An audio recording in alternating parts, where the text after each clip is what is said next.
नमस्कार प्यारे विद्यार्थियों, कैसे हो आप सब। आई होप आप सब बहुत अच्छे होंगे। विद्यार्थियों, आज की क्लास भी कक्षा 10th के लिए और क्लास 10th के जो ईयरली पेपर्स है वो बहुत ही नज़दीक है। जो भी क्लास 10th का विद्यार्थी आज की क्लास को देख रहा है तो उनको मैं बता सकता हूं कि हमने आपकी जो फर्स्ट फ्लाइट की जो बुक थी उसके जो भी क्वेश्चन आंसर थे चैप्टर 1 से लगाकर चैप्टर 9 तक, लास्ट आपका प्रपोजल वाला पार्ट था, उसका हमने कल की क्लास के अंदर ही उसके जो मोस्ट इंपोर्टेंट क्वेश्चन थे मैंने आपको करवाए।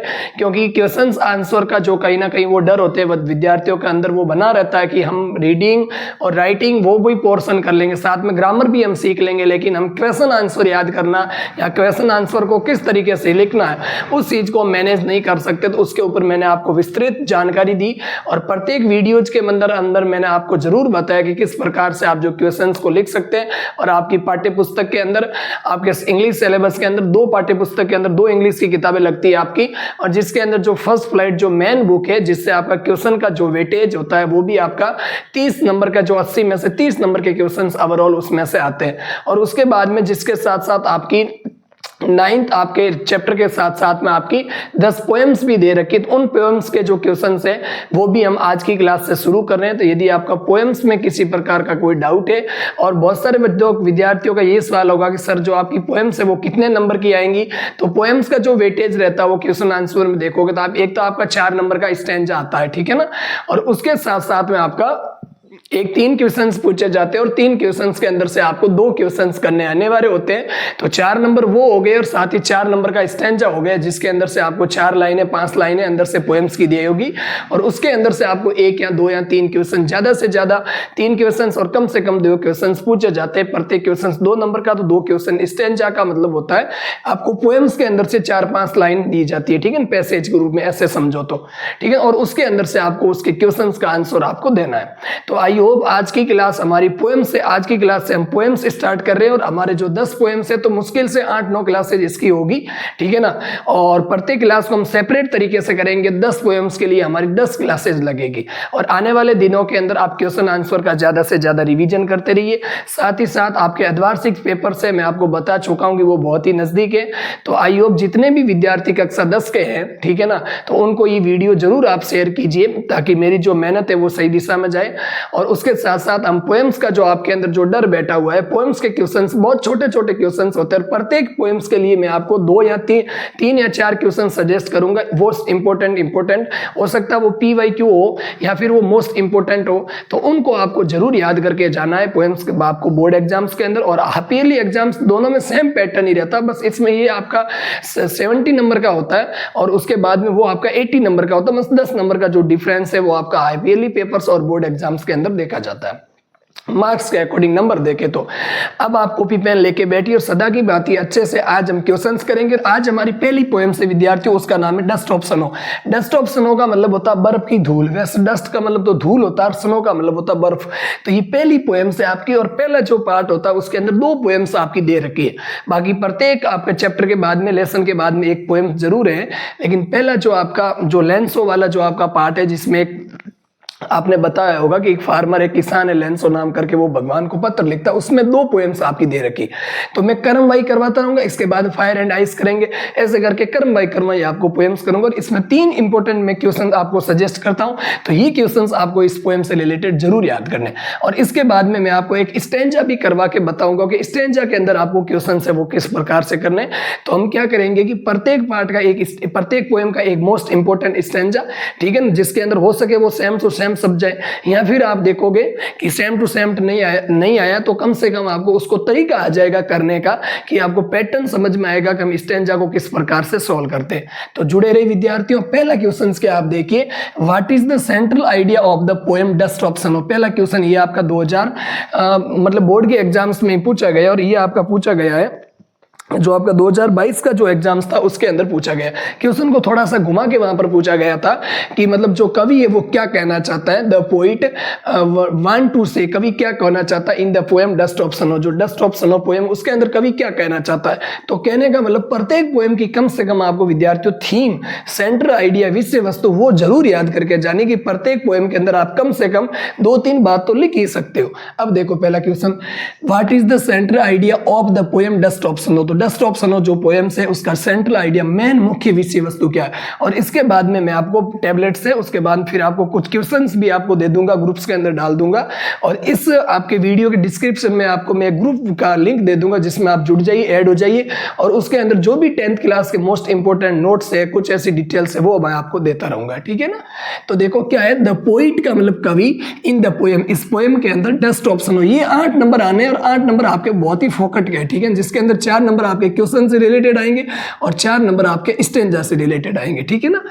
अब देखो स्नो के अंदर कहना चाहता, वांट्स कहना चाहता, टू से कहना चाहता है कि स्मॉल एंड अनएक्सपेक्टेड, छोटी और अनएक्सेप्टेड का मतलब होता है अनएक्सपेक्टेड, जो पहले से निश्चित ना हो, ठीक है ना, ऐसी घटनाएं, मूवमेंट्स यानी क्षण इन नेचर, प्रकृति के अंदर, कैन ब्रिंग अबाउट, जो लाते हैं हमारे अंदर ए पॉजिटिव सेंस, पॉजिटिव सेंस का मतलब होता है वो हमारे अंदर एक सकारात्मक भाव लाते हैं, इन मूड और हमारे मन के अंदर, एंड आउटलुक का मतलब होता है हमारे व्यवहार में, ठीक है ना। तो आई होप इसका मीनिंग अच्छे से समझ चुके होंगे कि कवि क्या कहना चाहता है। कवि कहता है कि प्रकृति में छोटे और अप्रत्याशित, मतलब जो आपके अनएक्सपेक्टेड जो आपके मूवमेंट्स होते हैं, सन मनोभाव और दृष्टिकोण में सकारात्मक क्या लाते हैं, बदलाव लाते हैं, ठीक है ना। ये लिख रखा है पॉजिटिव सेंस, सकारात्मक बदलाव लाते हैं, इन मूड एंड आउटलुक का मतलब होता है हमारे दृष्टिकोण में या हमारे मन में, विचार में, ऐसे जो आपके पॉजिटिव भाव लाते रहते हैं। तो आई होप ये क्वेश्चन आपको अच्छे से जो है वो समझ में आया होगा, ठीक है। मनोभाव और दृष्टिकोण में क्या लाते रहते हैं, साथ ही वो सकारात्मक आपका सेंस बदलाव लाते रहते हैं। दूसरा क्वेश्चन देखो, ये क्वेश्चन किसी भी प्रकार में विद्यार्थियों आपको याद करके जाना है तो जाना ही है, ठीक है ना। आपका डस्ट ऑफ स्नो से एक क्वेश्चन आपको देखने को जरूर मिलेगा, इसलिए ये क्वेश्चन, बाकी क्वेश्चन याद हो ना हो, ये क्वेश्चन आप जरूर याद रखना कि डस्ट ऑफ जो स्नो पोएम्स है उसके अंदर कवि कहना चाहता, वार्डन चाहता है, टू से कहना कि स्मॉल एंड अनएक्सेप्टेड मूवमेंट्स होते हैं इन नेचर, कैन ब्रिंग जो लाते हैं about A positive sense in mood and outlook का मतलब होता है हमारे दृष्टिकोण, और साथ ही हमारे मनोभाव के अंदर वो क्या लाते हैं, सकारात्मक बदलाव लाते हैं। देखो how does the poet mood send, के पोइट का जो मूड है, मन है, वो कैसे चेंज होता था। तो ये भी बहुत अच्छा इंपॉर्टेंट क्वेश्चन है। अब देखिए, there are some simple actions, कुछ यहाँ पर कुछ यहाँ देखो, there are some simple actions का मतलब होता है कुछ ऐसे सिंपल एक्शन होते हैं दैट लीव जो छोड़ते हैं ए ग्रेट इम्पैक्ट और ह्यूमन माइंड, ग्रेट इम्पैक्ट का मतलब होता है मान प्रभाव और ह्यूमन मस्तिष्क के ऊपर। द फॉलोइंग जैसे जो द फॉलिंग जैसे गिरना, किसका गिरना, ऑफ डस्ट ऑफ स्नो, बर्फ का जो गिरना है, सेंजेज वो बदलाव लाता है द पोइट्स मूड, और इसीलिए ये कहता है कि जो आपका बर्फ का गिरना ही कवि के मन के अंदर क्या ले आता है, एक सकारात्मक भाव, कवि के अंदर एक मनोभाव या कवि का जो दृष्टिकोण होता है देखने का, सोचने का, मस्तिष्क का, वो जो आपका बर्फ का गिरना, वो फॉलिंग ऑफ स्नो वो सेंज कर देता है कवि के मन में, और आपके सोचने में, समझने की शक्ति को बदल देता है, उसके मूड को वो क्या कर देता है, सेंज कर देता है। तो यही इसने पूछा कि कवि का जो मतलब मन है, वो मूड है, वो विचार है, दृष्टिकोण, वो सेंस कैसे होता है। तो ऐसे होता है कि कुछ ऐसे सिंपल एक्शंस होते हैं that leave a great impact, जो बहुत ही मान प्रभाव छोड़ते हैं ह्यूमन माइंड के अंदर, मानव मस्तिष्क के ऊपर। The falling of dust snow, इस प्रकार से इस पोएम के अंदर जो आपका बर्फ की धूल का गिरना, ये कवि के मूड को क्या कर देता है, सेंस कर देता है, sense the mood poet moods. तो ये भी आपको अच्छे से समझ में आया होगा। अब इसको आप लिख लो, ठीक है ना, तब तक मैं आपको, और ये क्वेश्चन है आपका, ये आपका सेकेंड एग्जामिनेशन 2024 के अंदर पूछा गया, और ये क्वेश्चन विद्यार्थियों ये 2022 के अंदर पूछा गया। पीवाईक्यू पेपर में आराम से देख सकते हो, ठीक है ना, ये 2022 में और ये 2024 के अंदर। क्लियर। अगला क्वेश्चन देखो, व्हाट डज क्रो सिंबल, इस पोएम के अंदर देखा होगा ना आपने कि जो कौआ है वो किसका प्रतीक है। अब ये क्वेश्चन मेरी अकॉर्डिंग हो सकता आ जाए, तो मैंने आपको इसको दिया है कि व्हाट डज क्रो सिंबल, जो कौआ है वो किसका सिंबल है, वो किसका प्रतीक है। तो आप आंसर क्या देखो कि क्रो सिंबलाइज, क्रो प्रतीक है मिच फॉर्चून, मिच फॉर्चून का मतलब होता है, क्रो आपका ऐसे समझे तो अभागा, अभागा का मतलब होता है जिसका भाग्य साथ नहीं देता। ये आपका जो ये क्रो है जो मतलब नेगेटिव चीज का प्रतीक है, ऐसे समझो। मिच फॉर्चून का मतलब होता है दुख दर्द का, जो आपका निराश भावना का, उदासीन भावना का जो क्रो है वो क्या सिंबलाइज, यानी क्रो उसको प्रतीक करता है, ठीक है ना। अब आगे बढ़ो इसके बाद में,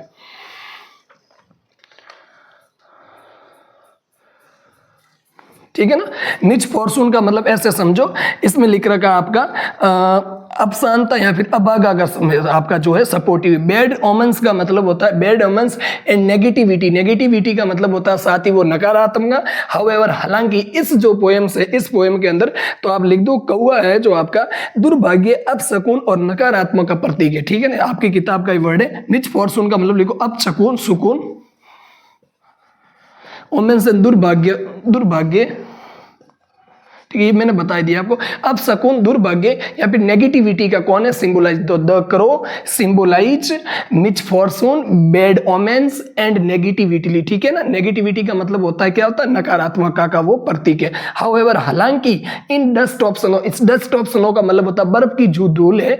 इस पोएम के अंदर इट प्ले वो निभाता है, क्या निभाता है, ए पॉजिटिव रोल। पॉजिटिव रोल का मतलब होता है एकदम सकारात्मक रोल निभाता है, क्योंकि इस पोएम के अंदर आपने देखा होगा कि एक जो कौवा है वो एक पेड़ के हेमलॉक नाम ट्री एक पेड़ होता है, उस पेड़ के ऊपर जाके कौवा बैठ जाता है और वो जैसे ही बैठता है तो उस पेड़ के ऊपर जो बर्फ जमी हुई होती है वो गिरने लगती है, इसीलिए कहते हैं डस्ट ऑफ स्नो, बर्फ की धूल। और जिससे कभी कभी मन बदल जाता है और साथ ही पेड़ है वो भी आपका बर्फ से मुक्त हो जाता है। तो यहाँ पर दो नई चीजों का जो आपका उजागर है वो होने लगता है, इसीलिए कवि का मन चेंज होता है। उसके ऊपर ये पोएम है। हिंदी विद्यार्थियों आपको याद होनी चाहिए, बहुत ही सिंपल क्वेश्चन आपको मैं मतलब दबा के आपको ये चीज कह रहा हूं कि ये क्वेश्चंस आपको देखने को जरूर मिलेंगे, आपको बोर्ड एग्जाम्स हो गए या फिर आरपीएल एग्जाम्स के अंदर। ठीक है, तो इंग्लिश की चिंता ना करें आप।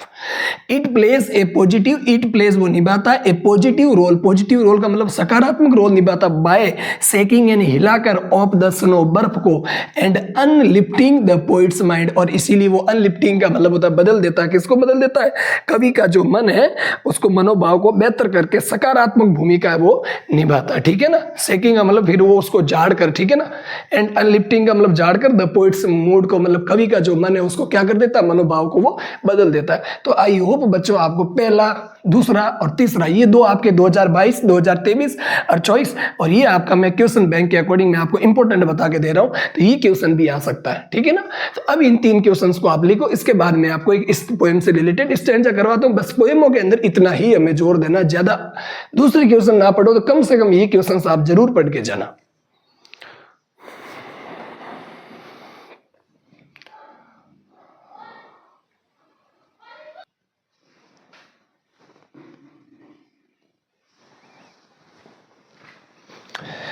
आगे देखो विद्यार्थियों, और अब हम एक स्टैंजा करें। हमने कहा था कि प्रत्येक पोएम का हम एक स्टैंजा करें, और ये स्टैंजा आपका है वो 2025 का जो अभी का जो पेपर हुआ 6 मार्च को, उसके अंदर ये पूछा गया था। ठीक है ना, तो इस प्रकार से क्वेश्चन आता है, क्योंकि PYQ पहला क्वेश्चन ही मैंने PYQ से उठाया, और प्रत्येक 100% गारंटी है कि 2 स्टैंजा आएंगे, दोनों में से एक का आपको आंसर देना होगा। ठीक है ना, और प्रत्येक स्टैंजा 4 नंबर का होगा, क्योंकि इससे 2 तरीके के क्वेश्चन किए जाते हैं, 2 क्वेश्चन होगा, और ये भी क्वेश्चन 2 नंबर का, ये 2 का 4 का, तो टोटल स्टैंजा 4 नंबर का। तो द वे ए करो, ये कह रहा है कि जो कौवे का जो तरीका है, सुक डाउन ऑन मी, वो हिला डालता है मेरे ऊपर, क्या डालता है, the dust of snow. Dust of snow का मतलब होता है बर्फ की धूल, from a hemlock tree, hemlock tree से। तो इसके अंदर ये कहना चाहता है कि कौवा है जो मतलब हेमलॉक का एक वृक्ष है उसके ऊपर जाके बैठता है, और उस वृक्ष से ऊपर बैठकर जाकर वो मतलब हिलाता है, हिलाने के बाद में वो डाली पर जैसे ही बैठता जो बर्फ की धूल है वो हिलती है और मेरे ऊपर गिरती है, और गिरने के बाद में मेरा जो मनोभाव है, मेरा जो सोचने का समझने का तरीका है, मेरा जो कवि का जो मूड है वो क्या हो जाता है, चेंज हो जाता है। कवि का जो मनोभाव है वो क्या हो जाता है, दृष्टिकोण है वो चेंज हो जाता है, बदल जाता है। तो ये इसके अंदर बताया गया, द वे ए करो सुक डाउन ऑन मी, द सुक एंड हिलाना, ठीक है ना, द डस्ट ऑफ स्नो, बर्फ की धूल, फ्रॉम ए हेमलॉक ट्री का मतलब होता है हेमलॉक के पेड़ से। तो आई होप ये चीज आपको आई होगी समझ में कि हमने किस प्रकार से इसको लिखा और किस प्रकार से इसको है जो किया। अब इसका मैं थोड़ा सा आपको हिंदी में भी इसका मतलब आपको मैं बता देता हूं, ताकि आपको समस्या ना हो कि पूरा एकदम आपको परफेक्ट तरीके से आपको पता चल जाए। वैसे मैंने बताया वही है, ठीक है ना। यानी कवि कहता है, जिस तरीके से कौवे ने हेमलॉक नामक विष में वृक्ष से बर्फ की धूल को हिलाकर मेरे ऊपर गिराया, ठीक है ना, तो वही बात ये बता रहा हूं। मैंने भी यही कहा कि जो कौवा है, कवि ये कहना चाहते हैं एक कौवे ने एक मतलब विश्व में नामक मतलब एक हेमलॉक पेड़ से बर्फ की धूल को गिरा के मेरे ऊपर मतलब बर्फ की धूल को हिलाकर मेरे ऊपर गिराया। ये क्या, अब इससे पहला question, what is a dust of snow, जो डस्ट ऑफ स्नो है वो क्या है, डस्ट ऑफ स्नो का मतलब बर्फ की धूल क्या, तो आंसर देखो, dust of snow is a collection of tiniest particle, छोटे छोटे पार्टिकल्स, जो छोटे छोटे आपके कण हैं उनका क्या है, टीनी पार्टिकल्स ऑफ स्नो, बर्फ के छोटे छोटे कण हैं और resting on the upper part of an object, जो किसी मतलब ऑब्जेक्ट के अपर पार्ट के ऊपर होते हैं। अपर पार्ट का मतलब होता है ऊपरी हिस्से पर होते हैं, ऑफ एन ऑब्जेक्ट का मतलब होता है किसी भी चीज के ऊपर। तो आई होप ये क्वेश्चन आपको समझ में आया होगा। अगला question, what right the reference of hemlock tree. Hemlock tree के विषय में आप क्या कहना चाहते हो, क्या बताना चाहते हो। अब इसका आंसर देखो, हेमलॉक ट्री, हेमलॉक जो पेड़ है, सिंबोलाइजेस का मतलब होता है वो संकेत है, प्रतीक है किसका, सोरो का मतलब बर्फ का, और नेगेटिविटी का मतलब होता है नकारात्मक का। बट इट स्नोफॉल, लेकिन जैसे ही वो मतलब स्नोफॉल करता है, जैसे ही वो गिरता है, छोटी छोटी बर्फ की जो मतलब जो कण है वो गिरते हैं, अनएक्सपेक्टेडली का मतलब होता है अप्रत्याशित रूप से। उसने ऐसा नहीं किया था कि जो बर्फ के जो कण है कभी कह रहा मेरे ऊपर गिरेंगे, लेकिन वो गिरते हैं। ब्रिंग्स का मतलब लाते हैं, ए पॉजिटिव का मतलब सकारात्मक, चेंज यानी बदलाव, इन यानी अंदर, और द पोइट्स मूड का मतलब होता है कवि के मन के अंदर वो छोटे छोटे जो बर्फ के जो आपके कण गिरते हैं, तो वो नेगेटिविटी को भगाकर उसके अंदर एक पॉजिटिव जो चेंज है वो लाते हैं। Positive brings positive change in the poets mood का मतलब होता है कवि के मन के अंदर एक मनोभाव को बदलकर एक जो आपका सकारात्मक दृष्टिकोण को वो विकसित करते हैं। तो आई होप आपको दोनों क्वेश्चन समझ में आया होगा। पहला क्वेश्चन क्या था, डस्ट ऑप्शन हो, क्या है, बर्फ के छोटे छोटे टीनीज पार्टिकल्स ऑप्शन हो, बर्फ के छोटे छोटे कण है जो हेमलॉक ट्री से फॉलिंग वो गिरते रहते हैं, ठीक है ना, ट्री से। और दूसरा क्वेश्चन क्या है कि right the reference of hemlock tree. Hemlock tree के बारे में आप लिखोगे, हेमलॉक वृक्ष एक विश्व में हेमलॉक वृक्ष क्या है, तो हेमलॉक वृक्ष के बारे में देखोगे, मतलब हेमलॉक वृक्ष के बारे में यहाँ क्या किया गया, कहा गया, तो हेमलॉक जो ट्री है वो सिंबलाइज प्रतीक है दुख का, और नेगेटिविटी का मतलब नकारात्मकता। बट इज स्नोफॉल, जैसे ही वो स्नोफॉल होता है, बर्फ गिरती है अनएक्सपेक्टेडली, मतलब अप्रत्याशित रूप से, ऐसा नहीं की थी गिरने की, लेकिन फिर भी गिरती है, लाती है वो एक positive change in the poets mood. तो आई होप ये दोनों क्वेश्चन